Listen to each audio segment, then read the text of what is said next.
Hello, this is Front Yard Mechanic, and we're going to talk today about the 1959 Ford pickup, mainly referring to the F100 in this series. That's a 1959 Ford F100 that you can see right here. It's one year that stands out from the rest. They had a couple of different engine options, like this one, the 223 straight 6-cylinder with a 1-barrel carburetor. Was a pretty good motor for its time. Lasted a lot of years, a lot of miles you could get out of this engine. Relatively free, maintenance free. Just an old motor that actually produced pretty good torque to be able to pull the truck around. They had the same engine in bigger trucks too. So it did its use at the time for many years.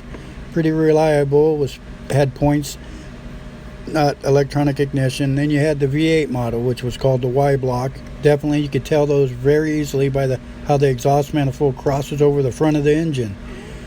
As this one here might be a 292, that was the most common one. They had 272s and 312 cubic inch V8s.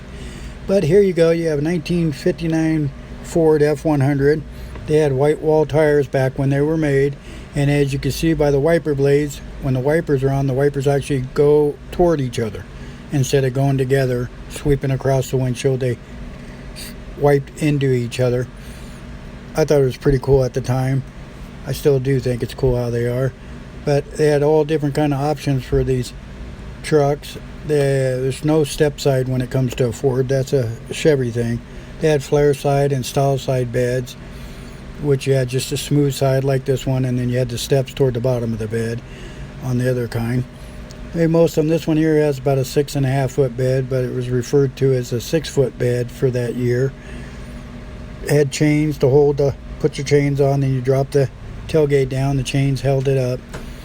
Pretty nice pickup, pretty lightweight for if you had a V8 in it. They're only around 3,500 pounds. They had all different kind of options for it. There was no power steering or no power brakes on these at all.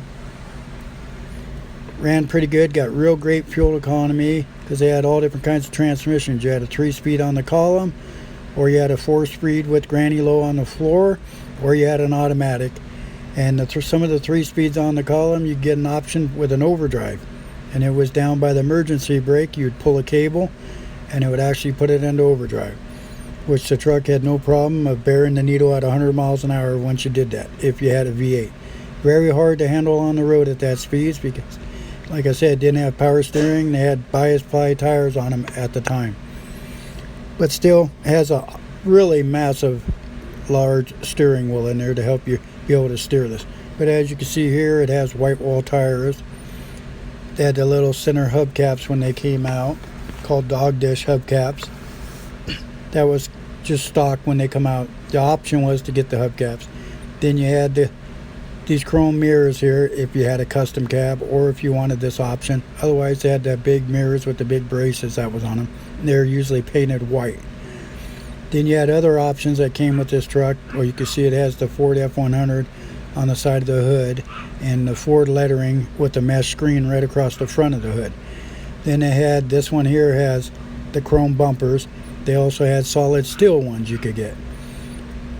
But back to the Ford emblem across the front, the 59 was the only year they had that. 58 had the round emblem on the hood, and the 60 had the round emblem on the hood. 59 was the only one that had the Ford written across the front with the mesh screen behind it.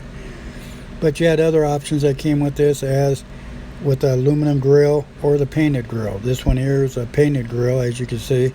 I think the aluminum one looks better. It's chrome, looks nice. I like how they have the 4 headlights instead of just 2. That was some of the options that the trucks had, the mirrors, and then the custom cabs had white dash knobs, white gear shifter knobs on them, and a few other options. It would say custom cab right below the mirror on the doors. On each side it would say custom cab. There was an option to have a radio. It was just an AM radio that would bolt underneath the bottom of the dash. The radio would bolt. And I don't believe they had air conditioning at that time, but maybe they did, I don't know. But anyways, this is 1959 Ford F100 pickup. This one here is not a custom cab. but they had the custom cab and the standard cab, and you could get a few options. They had leaf springs all the way around, front and rear. Actually rode pretty nice in the half-ton pickup. 3/4 tons were a little bit stiffer. No power brakes, I said, just one cylinder, so if the brake, that cylinder went out, you had no brakes. Like the newer ones now, the front brakes are split from the rear, which is always a safety thing with these trucks, which you should convert it over. But anyways, folks, I hope you guys liked this video. If you haven't subscribed, please subscribe and give it a thumbs up. Thanks for watching.